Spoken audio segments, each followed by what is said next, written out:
Meet Pete. Pete doesn't know it yet, but in 3 hours and 41 minutes at 7:43 a.m., he will be rushing his pregnant wife Abby to the hospital. He won't be thinking about whether his car is charged and able to safely cover the distance from here to there, because the engineers who designed and built Pete's car already thought all about it. SAE International assembled a team of engineers from all over the world to think systematically about the charging of Pete's car. These engineers developed a series of standards that made mass production of Pete's car safe, affordable, and environmentally sustainable. But Pete won't have to think about any of that. He's probably never even heard of us. And we're fine with that. Because in helping the engineers keep Pete's car fully charged and safe, we've done our job. Sleep well, Pete.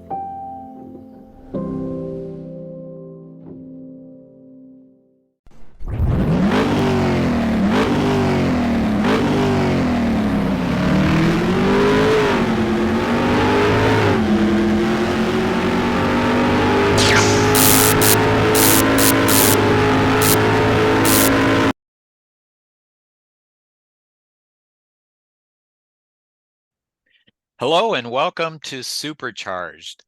I'm Dave Andrea, principal with the Plante Moran, and I want to thank the Detroit section for bringing us together today with Steve Kiefer, the founder and chairman of the Kiefer Foundation, to learn more about the foundation and the good work that Steve and his team is doing. I'm as principal at Plante Moran, I'm responsible for our supplier relations analytics team, which is a group that works with the vehicle manufacturers, improving their supplier relationships with their supply base, and as well working with the suppliers to improve how they can respond and do a better job in working with their customers. And I should say that's even beyond the automotive industry. And here I have the honor and privilege to talk with Steve Kiefer, again, the founder and chairman of the Kiefer Foundation. If you're a supplier in the audience today, you know Steve very well. And over the course of his 40 years with General Motors and as well with the Delphi there, Steve held many leadership positions at General Motors, including the vice president of GM Powertrain. And I think, Steve, I actually met you probably around 2013 to 2014 or so, when you came after the spinoff from Delphi, came back to run GM Powertrain, and then ultimately led into your position as the global vice president of purchasing and supply chain for General Motors. And Steve moved on then to run GM International and be the president there, and he retired from General Motors in that position. And oftentimes everybody, and particularly from people like Steve who are in key leadership positions, they get asked, well, what are you going to do in retirement, or how are you going to fill your time? And tragically, that was answered for Steve. And I'd like to turn over the session here right now, Steve. If you could share that story with us and tell us the good things that are coming out of that tragedy and coming into the formation and all of your work at the Kiefer Foundation. Great. Well, first of all, thanks, Dave, and thanks to SAE for giving me the opportunity to chat with you today and to tell the story. And thank you for reminding me of the fond memories and the glory years of GM purchasing. Those were 5 really good years of my life. You know, we have 20,000 suppliers at General Motors, and I was just so pleased to have great relationships with many of them, and many of them still here in retirement have been good friends and good supporters of some of the work that we're trying to do. So as you said, I think my life mission became quite clear about 7 years ago. And if you can show the next slide, I'll give you a little bit of an overview of what brought me here and also what we've been doing at the Kiefer Foundation. So First of all, it was a little over 7 years ago. Here's my son Mitchell. He's in the bottom right corner there, and this is the day that Detroit Catholic Central won the state championship hockey tournament in the spring of 2016. Mitchell was the goalie on that team and had a great high school career and was off to Michigan State. Unfortunately, on September 19th, that's the scene you see just above him. That's the scene of on I-96. Mitchell was driving up to Michigan State in his first month as a Michigan State Spartan after coming home for a Lions game that weekend. And 7 in the morning, 7:50 in the morning, perfect conditions, sunny, dry roads. The traffic slowed, Mitchell slowed, and unfortunately the young lady behind him did not. And she rear-ended Mitchell and drove him across a very narrow strip of grass on I-96 into oncoming traffic where the truck you see there hit him and killed him instantly. So we've been now at this for 7 years, trying to make sense and trying to honor Mitchell's legacy through the work of the Kiefer Foundation. So, what we found just after this happened is that we're not alone. It's the stats say that 10 people in this country every day are killed by distracted drivers. The reality is we think the number's closer to 50 because it's way, way underreported. So we quickly decided we would establish the Kiefer Foundation in Mitchell's honor with a mission of bringing an end to distracted driving and all associated traffic deaths and injuries.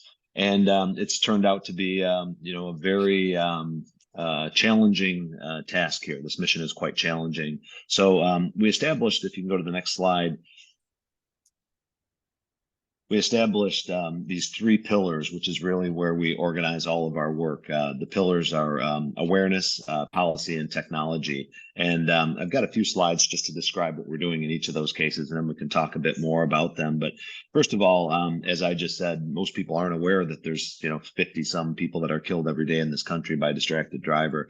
So we quickly focused on educating people, and we did that with a number of partnerships that we can talk about on the next couple slides.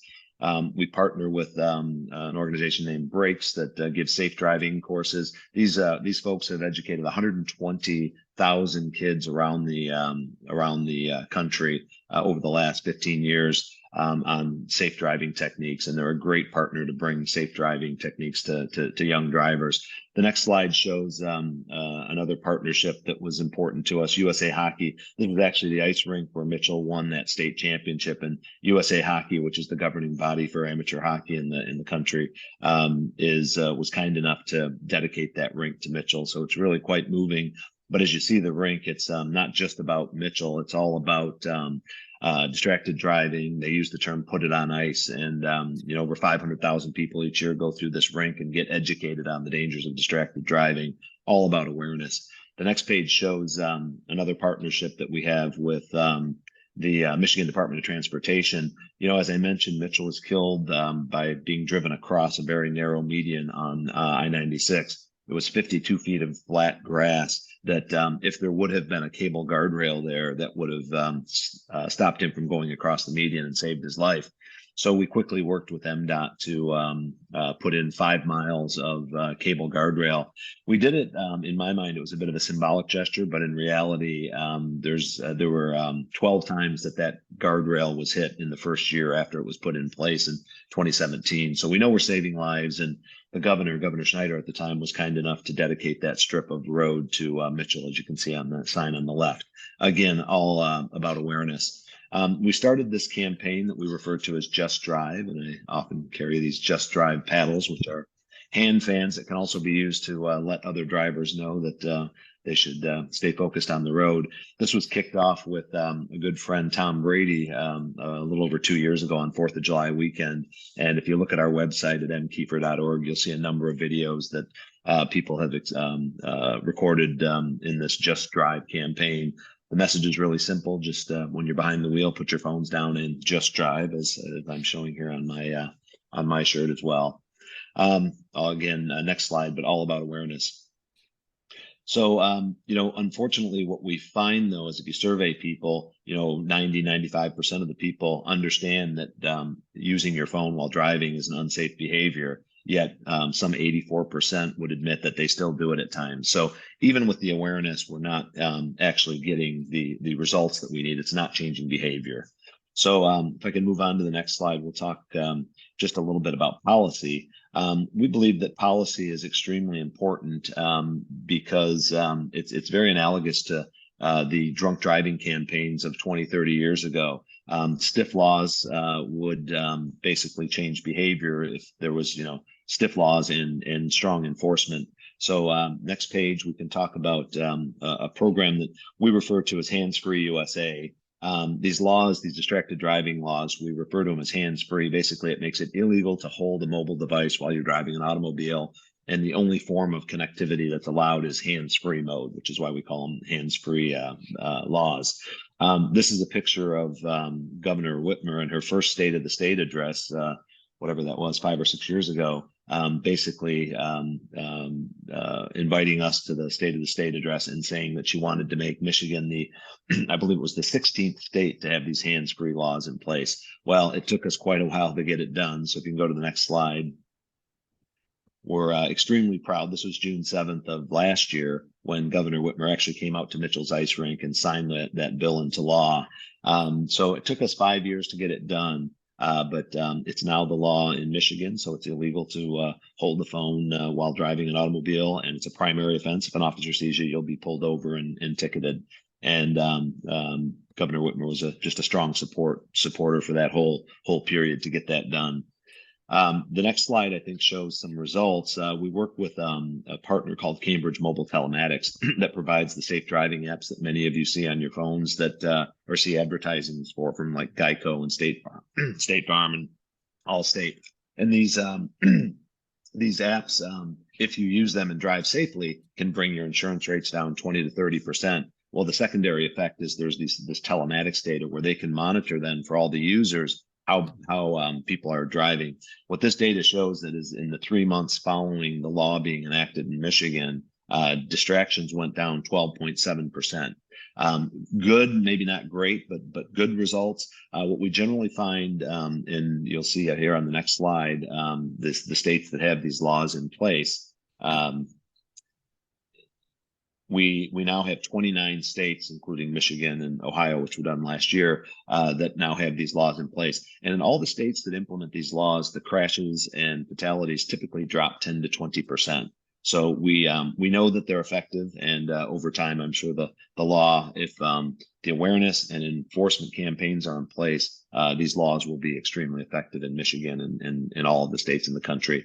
And as we often say on the next slide, we've got a set of priorities, and I got to give a shout out to my former employer, General Motors, and all of our suppliers, because we've got these yellow states that GM and our organization and a number of our suppliers are very active in trying to get these laws passed. And on the next slide is, as we often say, we're not going to stop until we get all 50 of these states to have these laws. So if I can then move on to the last piece, which is technology. And, on the next slide, we often say that technology got us into this problem, and we think technology can be the solution.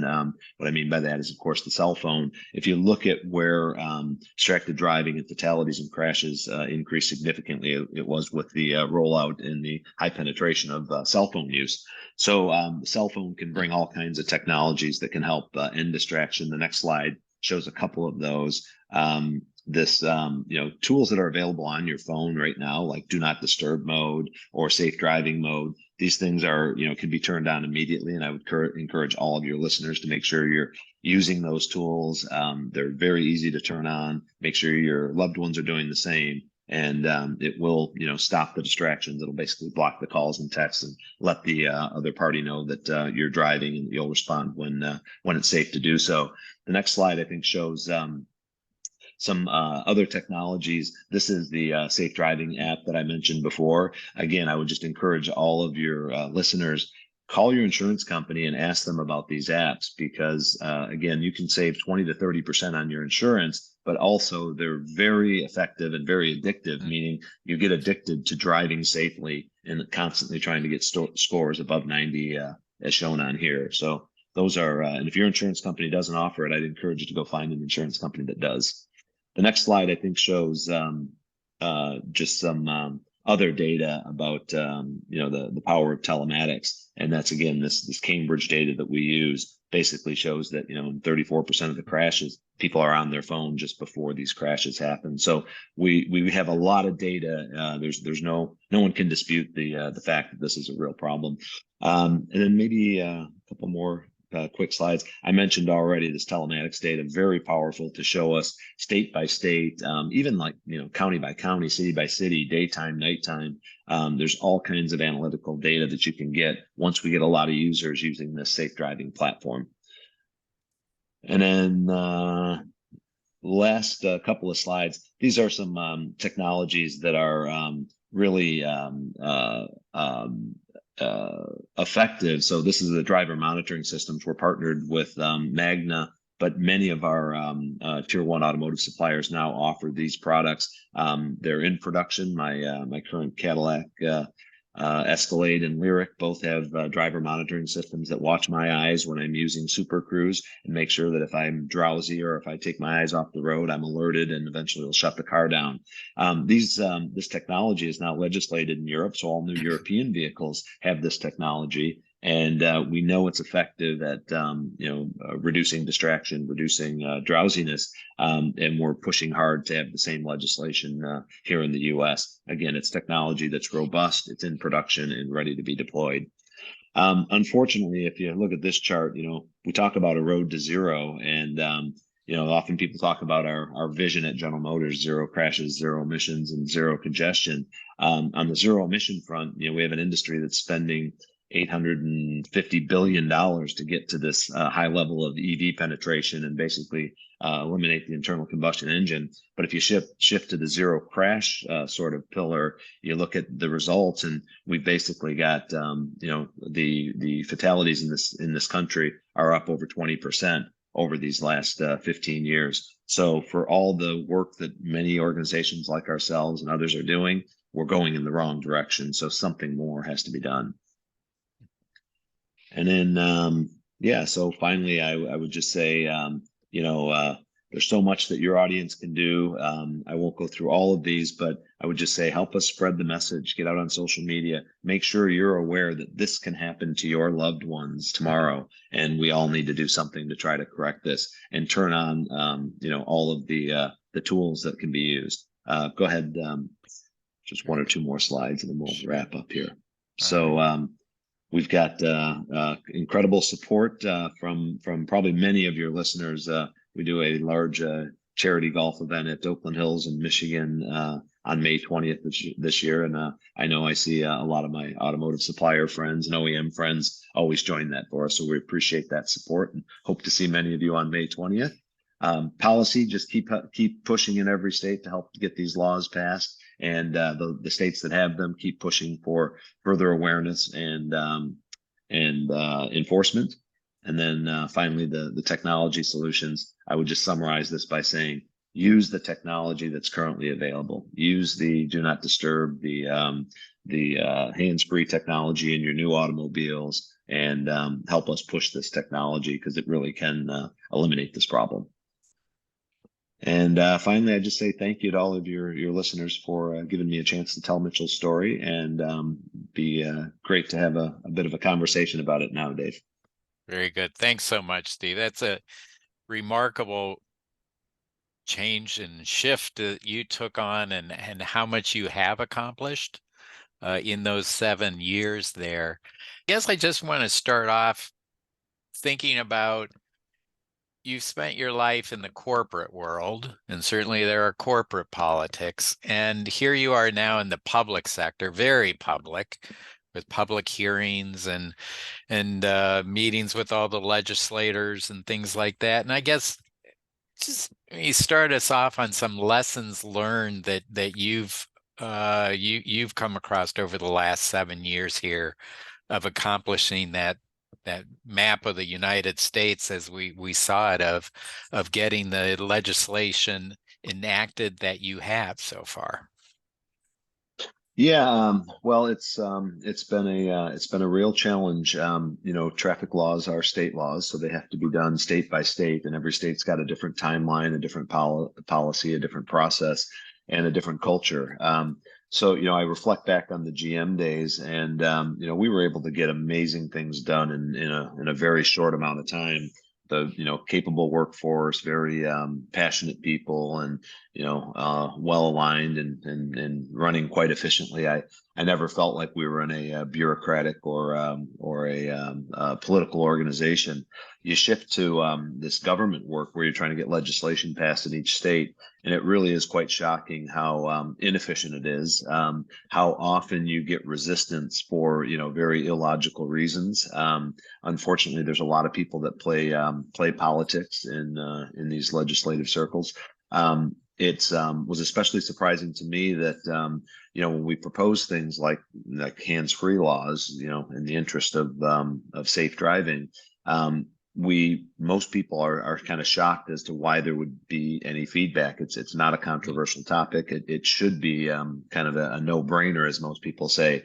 Yet we have a number of people that play politics, and in many cases they oppose these things for all the wrong reasons. From that, where the other one that struck me as you were going through your presentation and talking about all the partnerships and all the public visibility that the foundation and yourself has had over the years here. You've talked to thousands of teens, and I can tell you personally, Steve, I've pulled off into rest stops or into parking lots to make phone calls and things like that when meetings get a little more involved because you're not focusing on the on driving. And I always think about your the slogan of let's just drive that way. Yeah. Can you share any experiences of teens that may have shared where you have had impact, where they have put down the phones and not texted and the like? Yeah, Anything come to mind there?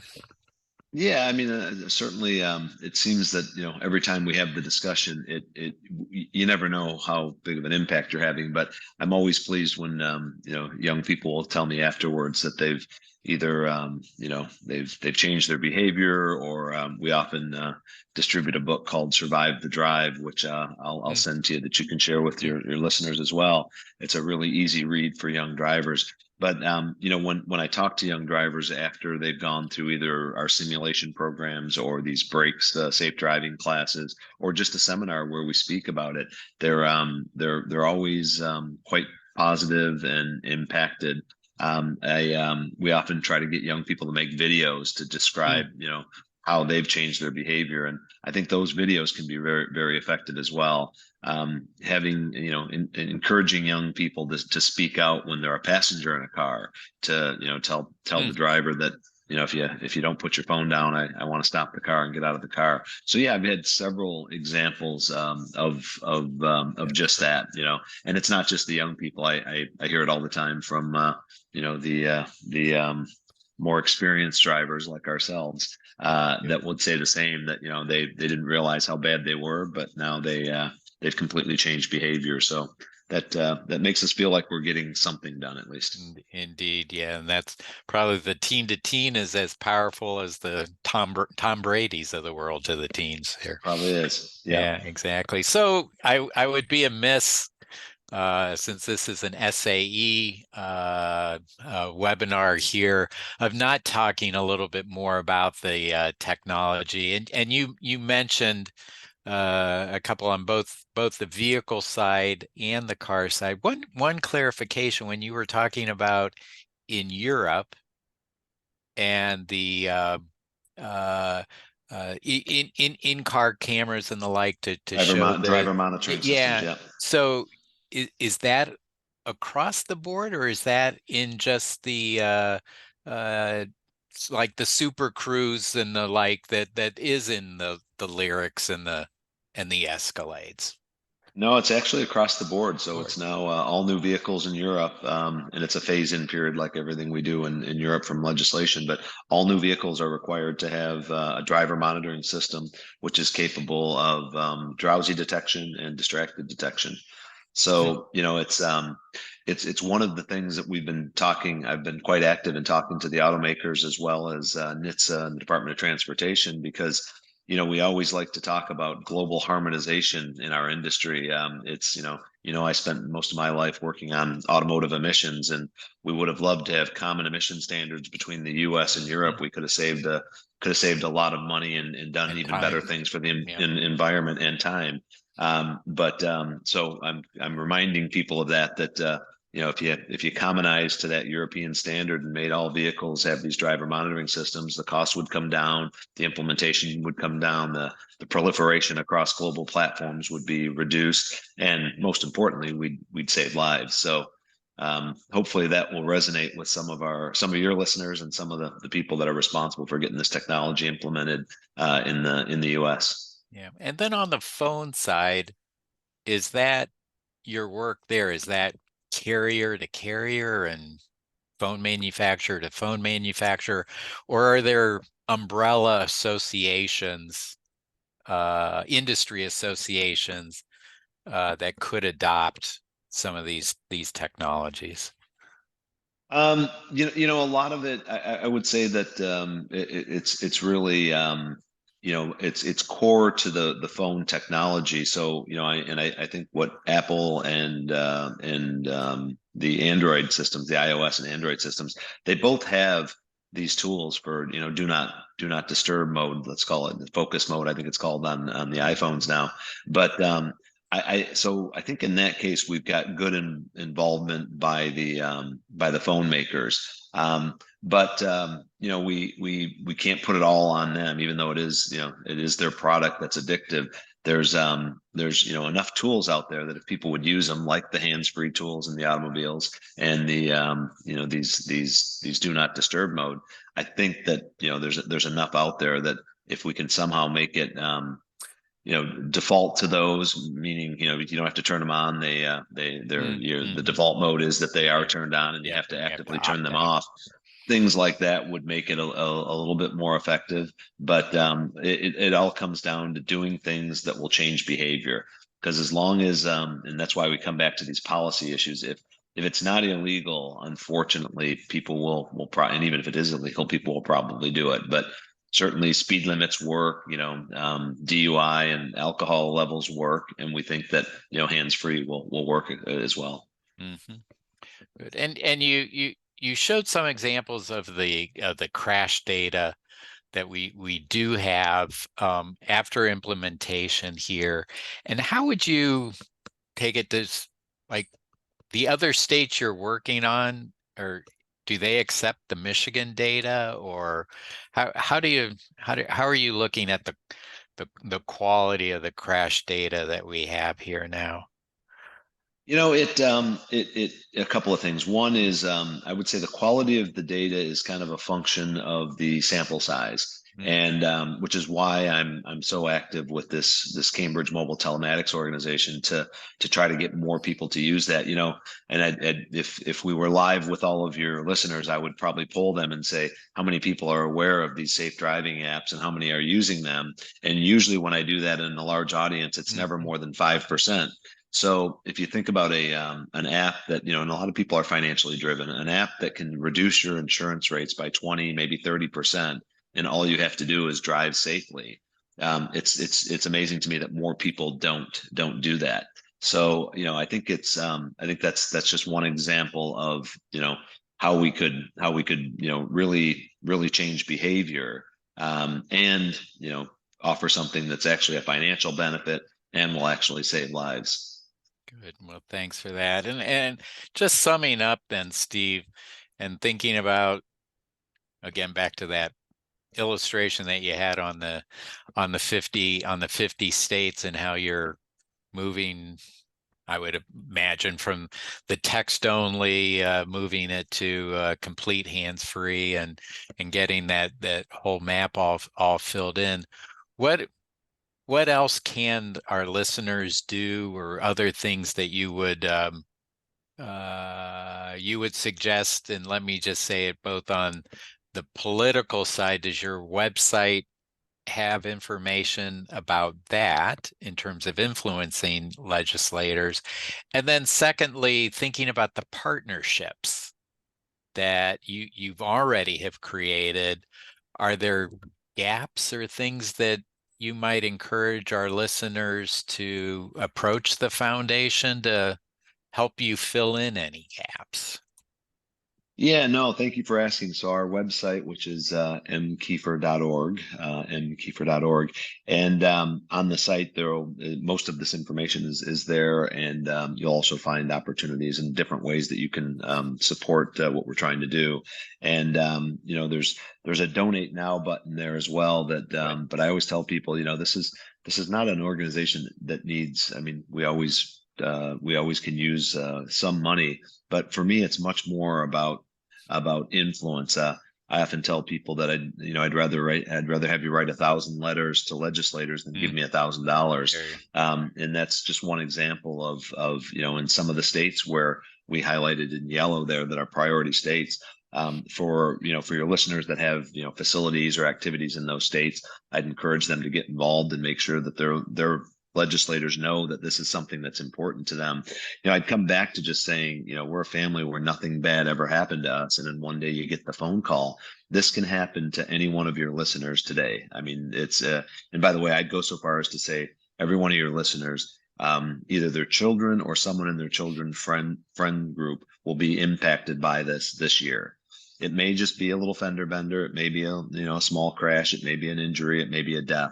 But just Sure. know that it's that common. So take action now. Make sure that the tools that are available to you and to your loved ones, get them in place. Make sure they're using the hands-free technology, the do not disturb mode, and really being aware. And then beyond that, I would just say, everybody has families that are involved in different organizations, whether it's their schools or their churches or athletic organizations they're involved in. Find ways to help us spread the message. We can sponsor events to make more people aware and get them involved. And we can also, sponsor events that bring simulators into some of these locations or bring safe driving classes to some of these locations. And we've got partners all over the country that are eager to support this if they can get sponsors from, again, some of your listeners. Yeah. No, that's perfect.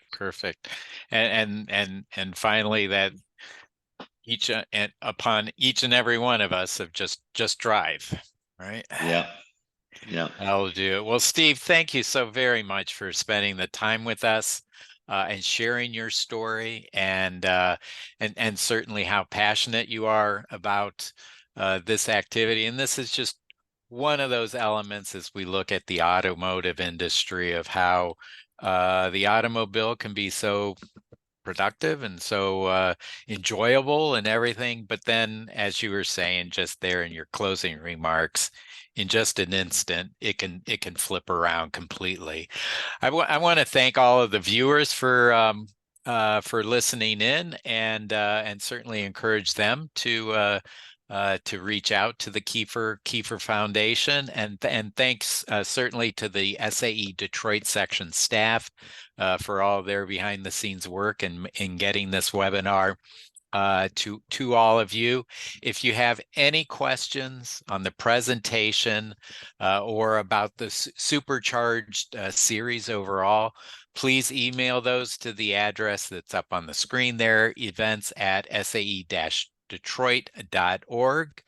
And if you're watching this on YouTube, and this is so very important for the Detroit section, as well as for the Kiefer Foundation, please share it with someone who might find it useful. And as Steve was saying, all of those other groups that you are involved with, particularly with teenagers or younger drivers, that you can influence so many and be efficient at it at that time. So with that, I thank you. Thank you again, Steve, for your time, and we certainly will stay in contact. Well, thank you, Dave. I really appreciate it. I'll make one last offer. For any of your listeners or anyone in their families that need a cell phone mount, we've created these very robust Just Drive cell phone mounts, and if you reach out to mkiefer.org and ask for as many as you need, we'll ship them to you as long as you promise to use them and start driving more safely. And as you so appropriately said, as we say, when you're behind the wheel, put your phones down and just drive. There Thanks you are. again for your time, and I hope everyone, all your listeners, can benefit from this and stay safe. Very good. Thanks again, Steve. And you stay safe too. Thank you, Dave.